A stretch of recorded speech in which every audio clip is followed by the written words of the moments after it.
ब्रेकनंतर तुमचं पुन्हा एकदा स्वागत। देशाच्या 73व्या स्वातंत्र्य दिनाच्या निमित्तानं लाल किल्ल्यावर मोदींच्या हस्ते ध्वजारोहण करण्यात आलं। यावेळी मोदींनी लाल किल्ल्यावरून देशवासियांना संबोधित केलंय। त्यांनी तिहेरी तलाक, कलम 370, देशातील गरिबी, देशातील अर्थव्यवस्था, दहशतवाद अशा अनेक मुद्द्यांवर परखड भाष्य केलं। दहशतवाद पसरवणाऱ्यांना शिक्षा तर होणारच असं सांगत पंतप्रधानांनी पाकिस्तानचं नाव न घेता सज्जड इशाराच दिलाय। तसंच तीनही सुरक्षा दलांमध्ये समन्वय राखण्याच्या दृष्टिकोनातून तीनही दलांवर प्रमुख अर्थात चीफ ऑफ डिफेन्स स्टाफ नेमला जाणार आहे। या संदर्भात घोषणा दुनिया के कई देश,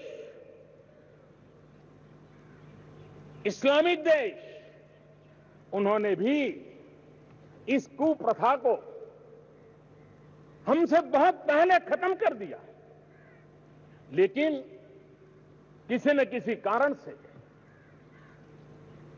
हमारी मुस्लिम माताओं बहनों को हक देने में हम हिचकिचाते थे। अगर इस देश में हम सती प्रथा को खत्म कर सकते हैं, हम भ्रूण हत्या को खत्म करने के कानून बना सकते हैं, अगर हम बाल विवाह के खिलाफ आवाज उठा सकते हैं, हम दहेज में लेन देन की प्रथा के खिलाफ कठोर कदम उठा सकते हैं, तो क्यों न हम 3 तलाक के खिलाफ भी आवाज उठाएं। और इसलिए भारत के लोकतंत्र के स्पिरिट को पकड़ते हुए, भारत के संविधान की भावना को, बाबा साहब आंबेडकर की भावना को आदर करते हुए हमारी मुस्लिम बहनों को भी समान अधिकार मिले, उनके अंदर भी एक नया विश्वास पैदा हो, भारत की विकास यात्रा में वो भी सक्रिय भागीदार बने, इसलिए हमने इस महत्वपूर्ण निर्णय को किया। ये निर्णय राजनीति के तराजू से तोलने के निर्णय नहीं होते हैं, सदियों तक माताओं बहनों के जीवन की रक्षा की गारंटी देते हैं। देश के अनेक भागों में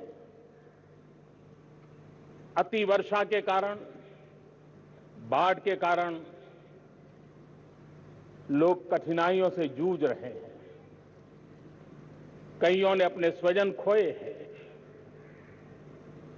मैं उनके प्रति मेरी संवेदनाएं प्रकट करता हूं और राज्य सरकार, केंद्र सरकार, एनडीआरएफ, सभी संगठन नागरिकों का कष्ट कम कैसे हो,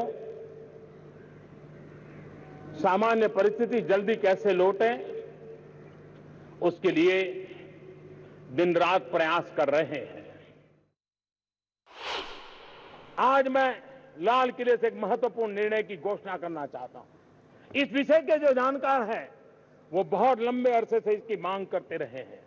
आज हमने निर्णय किया है कि अब हम chief of defence staff CDS इसकी व्यवस्था करेंगे और इस पद के गठन के बाद तीनों सेनाओं के शीर्षस्थ स्तर पर एक प्रभावी नेतृत्व मिलेगा।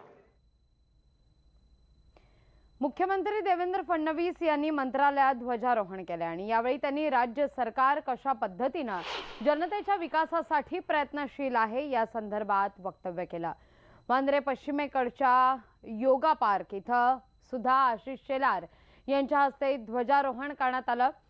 तसंच योगा पार्क विद्युत वापरासाठी सोलार पार्कचं उद्घाटन शालेय शिक्षण, क्रीडा आणि युवक कल्याण मंत्री आशिष शेलार यांच्या हस्ते संपन्न झालं।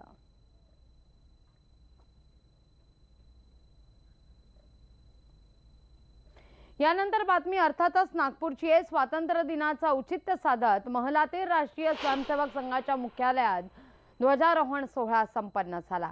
भैयाजी जोशींच्या हस्ते ध्वजारोहण करण्यात आले। यावेळी सरसंघचालक मोहन भागवत सुद्धा उपस्थित होते।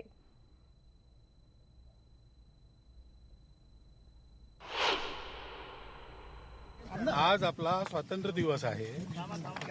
आजचा दिवस हा स्वातंत्र्याकरिता जसा त्यावेळच्या लोकांनी त्याग केला, तपश्चर्या केली, त्या त्यागाचं तपश्चर्याचं स्मरण करून त्याकरता आपण पुन्हा एकदा या वर्षी नववर्षी म्हणजे या स्वतंत्रतेच्या नव्या वर्षी संकल्पबद्ध होण्याचा दिवस आहे.